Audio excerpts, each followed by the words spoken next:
We've finally done it, everyone. We've just hit 30,000 subscribers here at Unleash the Ghouls, and it feels great. Thank you to everyone who has supported us on our short journey on YouTube. It really is appreciated. So if you enjoy this video, please leave us a like and subscribe to the channel. And additionally, if you agree or disagree with any of my opinions, why not drop us a comment below and we'll have a discussion about it. As per all of our honest reviews, this is your spoiler warning, so let's get into it. The Outwaters, a horror sci-fi film directed and written by Robbie Banfitch, who also starred as our protagonist in this film, Robbie. So Robbie and his group of 3 friends, including Angela, Michelle and Scott, venture out into the Mojave Desert to shoot a music video where they encounter mysterious and threatening phenomena. Straight away, what the director gets right here is the setting of the Mojave Desert, and it's clear to see that this inclusion was to support the metaphorical representation of how f***ing this film is. Honestly, it's really bad and a sad situation. It's dry, empty, barren, lost. There's tumbleweed coming from every direction. It just perfectly sums up the script, the acting, the pace and the cinematography. Robbie's character, or possibly real life Robbie, I'll let you be the judge, is an aspiring filmmaker. Oh no! Was the reaction I had when I discovered that the entirety of the film was going to be shot on a handheld camera, because that makes everything more realistic, doesn't it? Oh, that first person narrative. I want all of that perspective, please. This'll make me visualize what's happening like it's through my eyes or the eyes of the protagonist, which in turn make it feel more like me.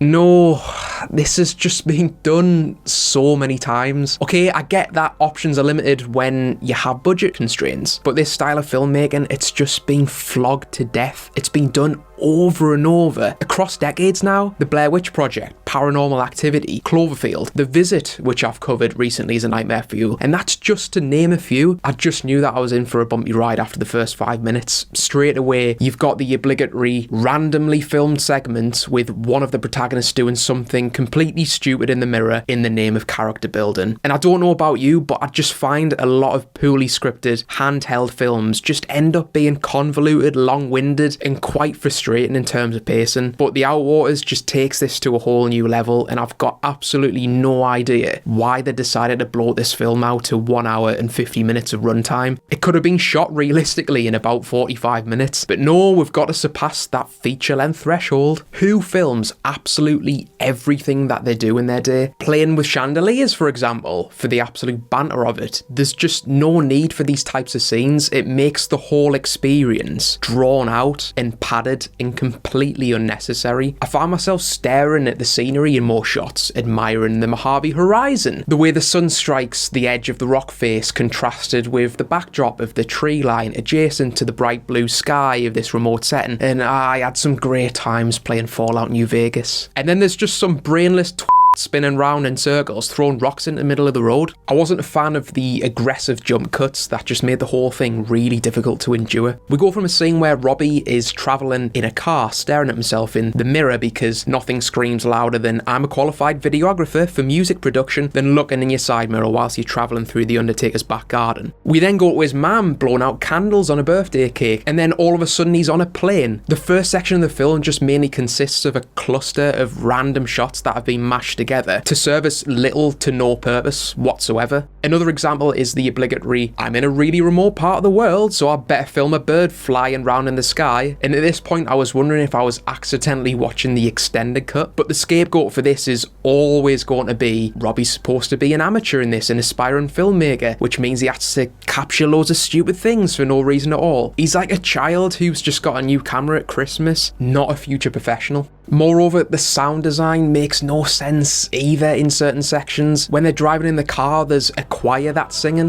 Where does this come from? The sound quality doesn't appear to be coming from the radio as the volume increases before it cuts to the next scene. But also, Robbie hasn't edited any of this footage. It's meant to be found footage that's completely raw, as indicated by the SD card 1, 2 and 3 Holden slides. So how is this consistent with the handheld filmmaking dynamic that they're going for here? And in another scene, he just randomly picks up his mic, shoves it into the crevice of a rock, only for the interference or extraterrestrial tones to sound so fake and manufactured. But with all of this in mind, it's the second act of the film which really takes a sharp downwards turn for me. The group wake up in the middle of the night to what sounds like a cannon going off in the sky, and then a jet engine noise comes out of nowhere, and honestly, they just threw absolutely anything in at this point. It was like when you get taken out of your class in primary school to go and mess about with the musical instruments for a bit that were thrown into that random trolley. It's just a free-for-all of ear rupture and dross. During the night, they're attacked by what appears to be a bloody, shadowy figure who is wielding an axe. And this is where 45 minutes of sheer chaos begin. What is distinct about a work like the Outwaters is that while much of what we're seeing is not grounded by reality, the fact that there is a literal camera capturing it unfolding means that all of the warping is actually happening. None of this is the product of a bad trip, the result of a bad dream, or any such nonsense. The found footage component means that no matter how strange it all gets, everything that we're seeing is coming into fruition. As Robbie wanders through the desert, the video card shows that he's being transported without any control over it. He'll observe the group from afar walking in the desert at the beginning of their journey, a vision of his distraught mother, who we briefly met earlier in the film, and the mutilated remains of what is left of his friends towards the end. Much of this is punctuated by what seems to be a tunnel that he's being pulled through, resembling a process of being reborn on a loop, and Robbie's trapped with no way to escape this, and we're invited to believe it may have been him who was wielding the axe from the beginning. But I just couldn't stop questioning the necessity of so many different scenes. Why would you place the camera down and then just walk arse naked in front of it? All of your friends are dead, but oh no, I'm still an aspiring filmmaker, I better get me shot in. But then I guess you can always just fall back on the fact that he's losing his mind, he's going insane, so therefore all of this makes perfect sense to do. But another example is when he says hello to a herd of donkeys, as if they're gonna go, alright mate, are you a bit lost? Yeah, so what you want to do is take Route 16 for 6 miles, as the crow flies of course, until you see a bent cactus, follow the dusty trail northeast-west, and you'll come across a big rock. But if you see some stone though, you've gone too far. Just make sure you do a starboard turn, and then you'll see a tourist information kiosk slap bang in the middle of Area 51. You can't miss it. Honestly, this was just one of the poorest watches I've ever had. And yes, we have reviewed much worse films on the channel, to be fair, but at least they were self-aware. It's just all over the place. The acting wasn't very convincing either. Most of the time, it's just the sound that they need to address. But when you've got erratic camera movements as the driving force of the film, surely you just have to focus on getting that right, and it should be fairly convincing. But even that's so poorly executed. I mean, take a listen to this. Help me! Hello?